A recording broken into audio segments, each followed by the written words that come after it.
నీ తలరాత అంతవరకే ఉందని బాధపడాలో, నువ్వు నాకు శరీరాన్నిచ్చి మేలు చేసావని సంతోషపడాలో తెలియట్లేదు. కాని ఈరోజు నీవి నావి వేలిముద్రలు వేరు అని తేలింది. ఈ పరిణామం ఎంతవరకు దారితీస్తుందో. నీ అరచేతులను చూసుకుని నీకు నువ్వే జోస్యం చెప్పుకుంటున్నావా నైని? అదేదో నా చేయి చూసి చెప్పొచ్చు కదా.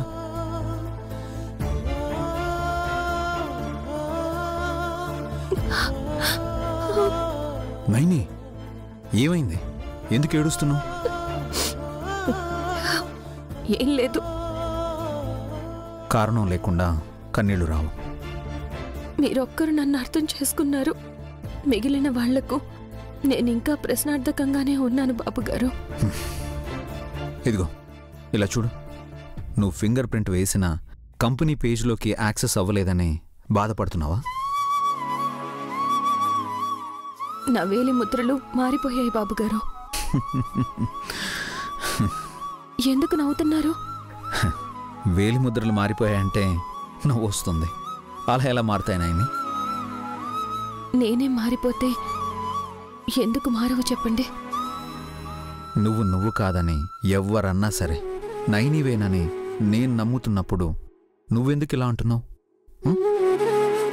నీ రూపం మారలేదు, నీ మాట మారలేదు, నువ్వు పంచే ప్రేమ కూడా మారలేదు. అప్పుడప్పుడు అమాయకంగా నువ్వు మాట అన్నా సరే అది ముచ్చటగానే ఉంటుంది. అయ్యో బాబుగారు, ఇది నా దేహం కాదని మీకు చెప్పలేను. చెప్తే నేను ఇలా కూడా మీకు కనిపించను. ఏం చేయను? ఫింగర్ ప్రింట్స్ మ్యాచ్ కాలేదని మా అమ్మ వాళ్ళు వాదించినా సరే నేనొక్కటే చెప్పాను. నా భార్య నైని స్థానాన్ని ఎవరూ మ్యాచ్ చేయలేనప్పుడు ఇంకెవరూ ఎలాంటి ఆరోపణలు అభియోగాలు మోపకండి అని. ఇంకేం మాట్లాడలేదు. ఎవరేమనుకున్నా నేను పట్టించుకోను. ఈ చేతులు నన్ను పట్టుకుని నడిపించాయి. ఈ చేతులు ఎంతోమందికి అన్నం పెట్టాయి, ఎన్నో కుటుంబాలను ఆదుకున్నాయి, ఎంతోమంది ప్రాణాలను కాపాడాయి. అలాంటి ఈ చేతులు గుర్తులు సరిపోలేదు అన్నవాళ్ళు పిచ్చోళ్ళు. అర్థమైందా? Be cool. ఈ చేతులు త్రినేత్రివి బాబుగారు. నేనేం సాయం చేశానో తెలియదు కానీ త్రినేత్రి చేతులు మాత్రం అమ్మవారికి అభిషేకం చేశాయి. అంతకన్నా పుణ్యం ఉండదు.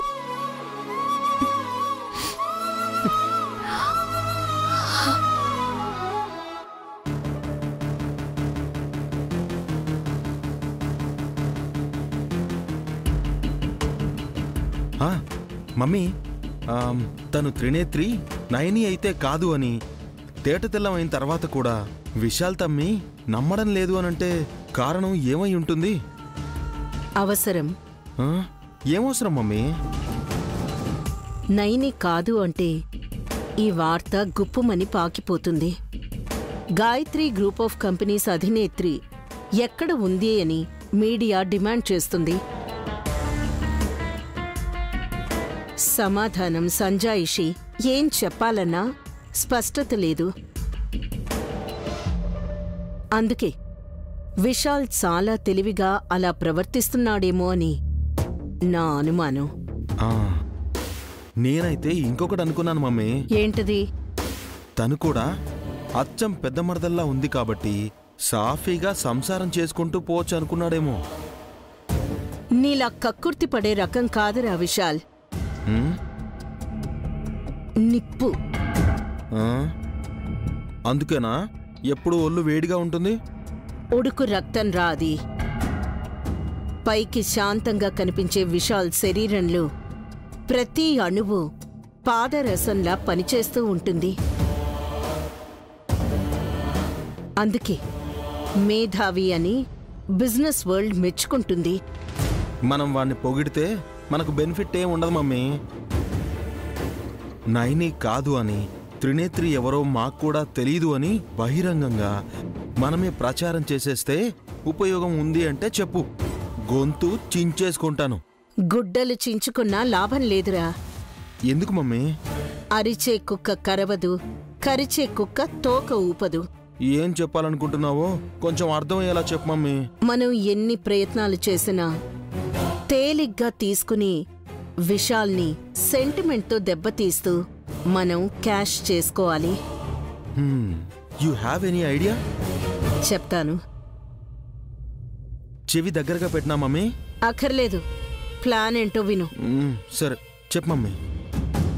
ఇప్పుడు నేరుగా మనం ఆఫీస్కి వెళ్ళి ఒక ఫైల్ రెడీ చేసి అది విశాల్ దగ్గరికి తీసుకొచ్చి దీని మీద సంతకం పెట్టమని పవర్ ఆఫ్ అటార్నీ మన చేతికి వచ్చేలా ప్లాన్ చేద్దాం.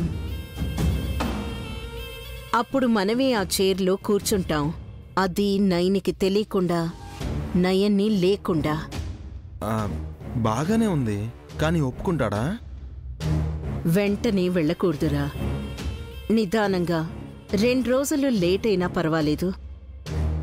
అంతా ప్రిపేర్ చేసుకుని ప్రపోజల్ పెట్టాలి. ఈలోపు నేను రెడీ చేసి పెడతాను మమ్మీ.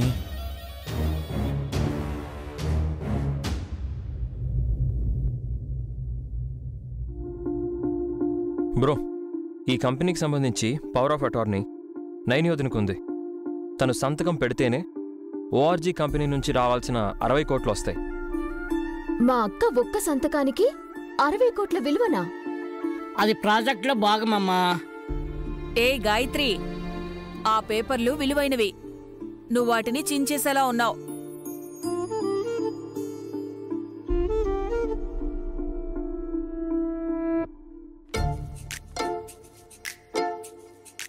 పెద్దమ్మకు ఏది పనికిరాందో తెలియకుండా ఉంటుందా? ఆత్మగా తెలుస్తుందేమో గాని చంటిపిల్లగా ఏం తెలుస్తుంది?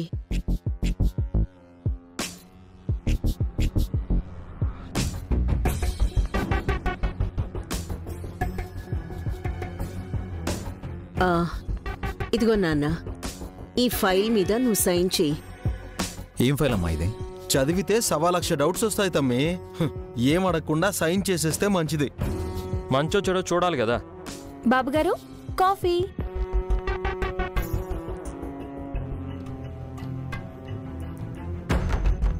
అమ్మా, డీటెయిలింగ్గా చెప్పాల్సిన అవసరం లేదు. ఒక్క ముక్కలో చెప్పు చాలు, సైన్ చేస్తాను. మీ ఆవిడ వచ్చేంత వరకు ఆఫీస్లో తన హోదాలో నిన్ను పెంచిన ఈ అమ్మను కూర్చోబెడుతున్నా అని నువ్వు అంగీకరిస్తున్నట్టు సంతకం పెట్టమంటున్నాను.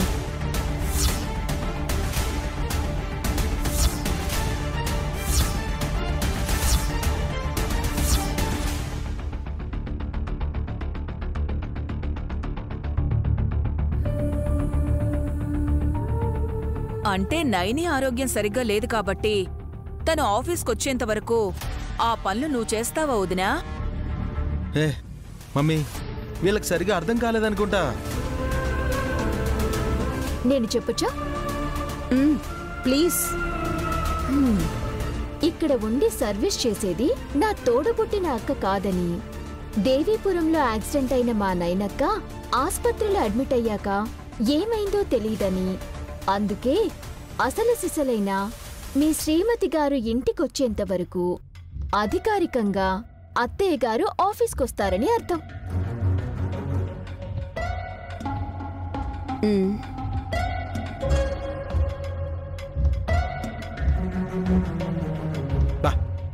ఎంత చక్కగా చెప్పిందో నా చిన్న మరదలు. మళ్ళీ మళ్ళీ మొదటిగా వస్తున్నారంటాడు. తను నైనమ్మని అందరూ నమ్ముతున్నాం. మీరు మాత్రం ఎందుకు బెట్టు చేస్తున్నారు? మేం చేసేది బెట్టు కాదు పావనమూర్తి. కరెక్ట్. బ్రో, సైన్ చేస్తే ఆఫీస్లో మీ ఇష్టం వచ్చినట్టు చెలరేగిపోదాం అనుకుంటున్నారా? రేయ్, నువ్వు జీతగాడివి. 1వ తేదీ కోసం విశాల్ తమ్మి వాళ్ళ దగ్గర చేయి చేస్తావు. పర్వాలేదు బ్రో, దానికి నేనేం సిగ్గుపడను. నువ్వైతే నైని వదిన వండి పెట్టే ప్రతి పూట తినడానికి చేయి చేస్తావు కదా. నన్నే అంటావారా నువ్వు? నిన్ను గారు, మా ఆయన మీదేంటి మీ దౌర్జన్యం? అరే, ఇందాకైతే మమ్మల్ని అర్థం చేసుకున్నావు, ఇంతలోనే అపార్థం చేసేసుకున్నావా? మొగుణ్ణంటే ఏ పెళ్ళం ఊరుకుంటుందయ్యా?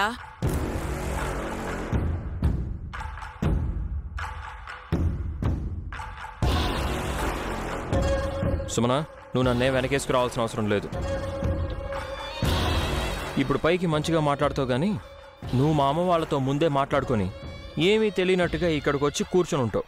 చిచ్చి, ఇంత మాట అన్నాక నేను అడ్డుపడితే నాకు సిగ్గులేదంటారు.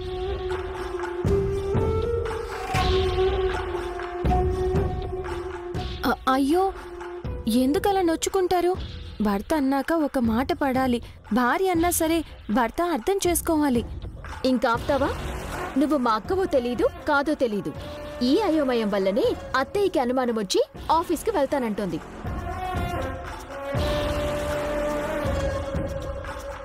ఆఫీస్కే ఎందుకు వెళ్ళాలి? పోలీస్ స్టేషన్కి వెళ్ళి కంప్లైంట్ ఇవ్వాలంటావా? అమ్మా, ఇన్స్పెక్టర్ చంద్రశేఖర్ గారు కూడా తను నైని అని చెప్పి వెళ్ళిపోయాక మళ్ళీ నువ్వు కేసులని కంప్లైంట్లని కొత్త గొడవల్ని తీసుకురావడం ఎందుకు?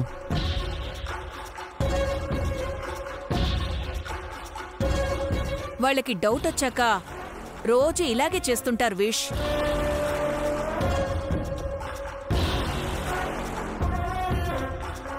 అయితే ఇప్పుడేమంటావే? సైన్ చేసి నైనమ్మకు ఉండే హోదాలో వాళ్ళని కూర్చోబెట్టమంటావా? వాళ్ళు అడిగినా చివరికి అడుక్కున్నా సరే అది జరగని పని.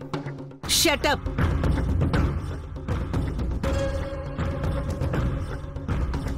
నువ్వు తనను అనుమానించకపోయినా విశాల్కి ఫేవర్గా ఉంటావని తెలుసు. గుడ్డిగా నమ్మే వాళ్లకు వంత పాడితే నీకేం వస్తుందిరా?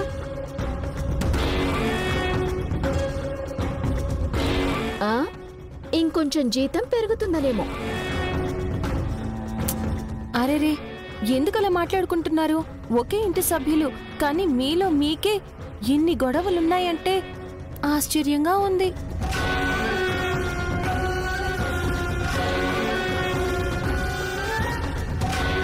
నువ్వు చూడ్డం ఇదే కొత్త అన్నట్టు అలా మాట్లాడకమ్మా. తను కొత్త కాబట్టి అలాగే మాట్లాడుతుంది. అలా మాట్లాడితే ఇంకెవరు నమ్ముతారు? ఆపండి.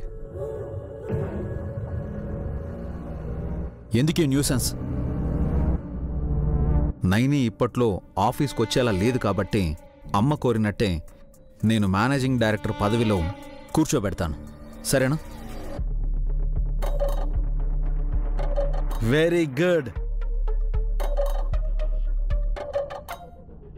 బ్రో వద్దు, వీళ్ళు ఆఫీస్కి వస్తే అందరినీ డిస్టర్బ్ చేస్తారు. హలో, మేమేం అక్కడ రికార్డింగ్ డాన్సులు పెట్టాం. తమ్మి, నువ్వు సంతకం పెట్టు. బ్రో నా మాట విను, సైన్ చేయదు. విక్రాంత్, బ్రో నా మాట విని సైన్ చేయకండి. వాళ్ళేదో అడుగుతుంటే నువ్వు సైన్ చేయడం ఏంటి బ్రో? విశాల్ ఇష్టంతో సైన్ చేస్తున్నప్పుడు నువ్వు అడ్డుపడుకు విక్రాంత్. వెయిట్ వెయిట్ బ్రో, నువ్వు ఆగరా.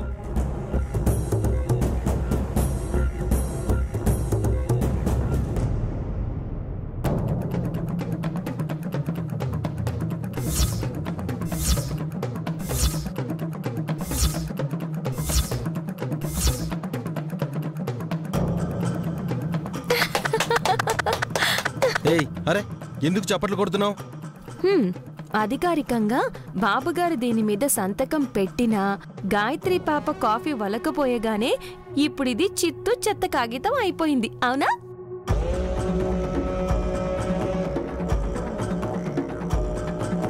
ఏంటి అవునా? ఈ పిల్ల చేసిన పనికి 2 తగిలించక నిన్ను.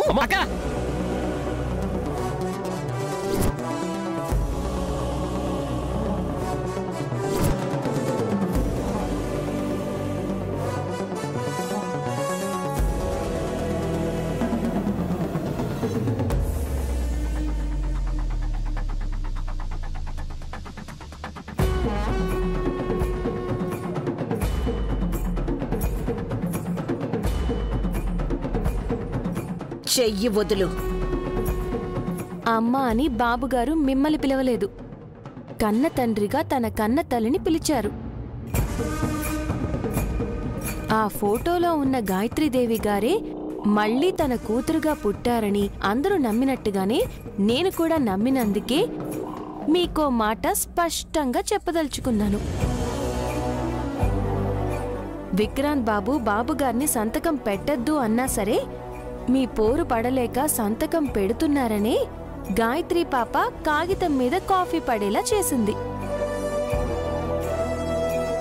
చిన్నపిల్లకి ఏమీ తెలీదని అనుకోవడానికి లేదు. ఎందుకంటే తను పిల్ల కాదు, తల్లి. గత జన్మలో విశాల్ బాబు గారిని కన్న తల్లి. అర్థమైందనుకుంటాను. వెనక్కి వెళ్ళు, వెనక్కి వెళ్ళు. మమ్మీ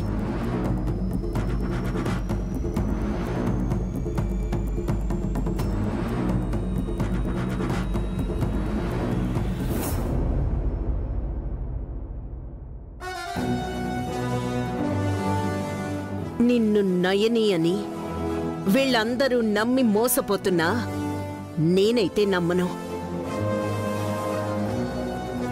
గాయత్రి విశాల్ సంతకం పెట్టిన పేపర్ మీద కాఫీ ఒలకపోసినందుకు వచ్చిన కోపం కన్నా నా చెయ్యి పట్టుకుని నన్ను అవమానించినందుకు నాకెక్కువ కోపంగా ఉంది. దీనికి ప్రతిఫలం అనుభవిస్తావు. ముందే చెప్పినందుకు థ్యాంక్స్. ఒక్క నిమిషం మమ్మీ. చూడు తమ్మి, ఆ పేపర్ పోతే పోయింది. ఇంకో పేపర్ ప్రింట్అవుట్ తీసుకొస్తాను. సంతకం పెడతావా? సారీ అన్నయ్య, నేనింకా సైన్ చేయను.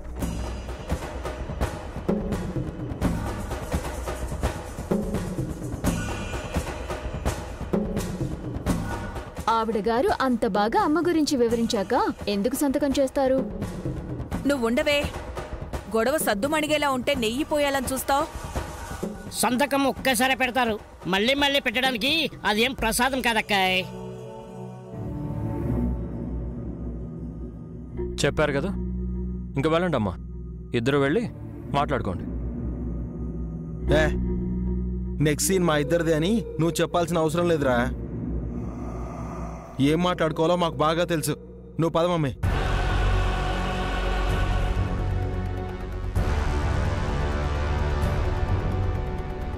నైని, అమ్మకు నీ మీద కోపంగా ఉన్నట్టుంది. నువ్వు కొంచెం జాగ్రత్తగా ఉండు. ఇవి పొలం పనులు చేసిన చేతులు బాబుగారు. కలుపు మొక్కల్ని ఎక్కువ పెరగనివ్వనులేండి.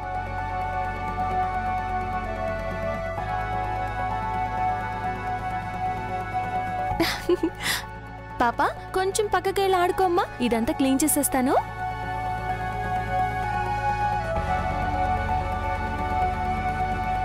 నైనామ్మకి గతం గుర్తుకొచ్చినప్పుడు అక్కాయి వాళ్ళు సైన్ చేయమనుంటే ఆ చెయ్యిని అక్కడి దాకా తీసేసేది. గుర్తు లేదని టైం చూసుకొని వచ్చారు మావయ్య. సంతకం అది అవ్వలేదు కదా, ఈ విషయాన్ని ఇక్కడితో వదిలేయండి. గుర్తులేదా? లేనట్టు నటిస్తుందా? మా అక్కేనా కాదా? ఏం అర్థం కావడం లేదు. వ్యవహారం మళ్ళీ మొదటికొచ్చింది.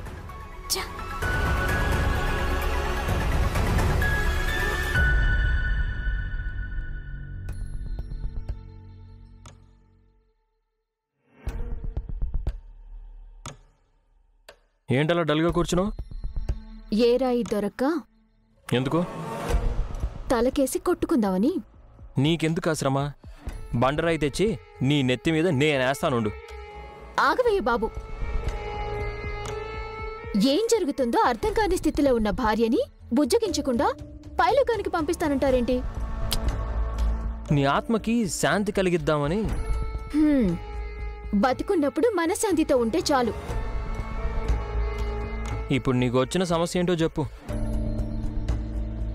పేపర్ మీద కాఫీ పడింది. మా అమ్మ వాళ్ళు తెచ్చిన పేపర్ల మీద కాఫీ పడితే నీ పట్టు చీర మీద పడినట్టు ఫీల్ అవుతావేంటే? చీర మీద పడితే డ్రైవర్స్కి ఇవ్వచ్చండి.